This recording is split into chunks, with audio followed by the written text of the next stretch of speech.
একসময় এজিয়ান সাগরের একটি ছোট্ট দ্বীপের নৌবন্দরে কলোসাস নামের ব্রোঞ্জের তৈরি একটি মূর্তি ছিল। এই দ্বীপটির নাম রোডস। মূর্তিটি একজন সাধারণ মানুষের চেয়ে 20 গুণ লম্বা ছিল।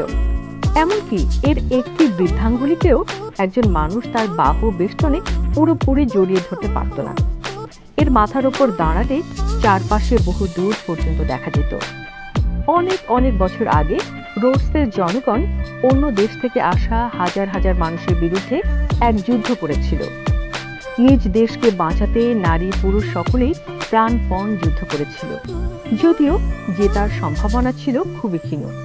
শেষ পর্যন্ত দ্বীপবাসীর সাহসিকতা টলেমি নামক এক বন্ধুর দ্বারা পুরস্কৃত হয়।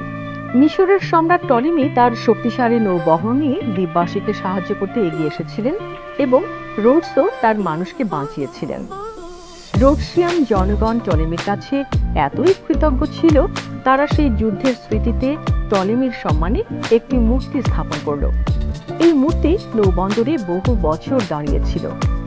কবিগণ এর সৌন্দর্য নিয়ে কবিতা লিখেছিলেন।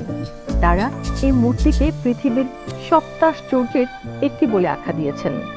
ইংরেজিতে কলোসাস এই শব্দটি মূর্তির নাম থেকেই এসেছে। কলোসাস অর্থ সুবৃহৎ বা বিশাল।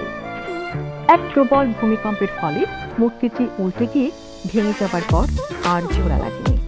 এখন কলোসাসের মূর্তির কথা শুধু বইয়ের পাতায় লিপিবদ্ধ আছে। এখনো মানুষ মাঝে মধ্যে ছোট্ট ব্রোঞ্জের ভাঙা টুকরো খুঁজে পায়, যা একসময় ওই মূর্তিরই অংশ ছিল।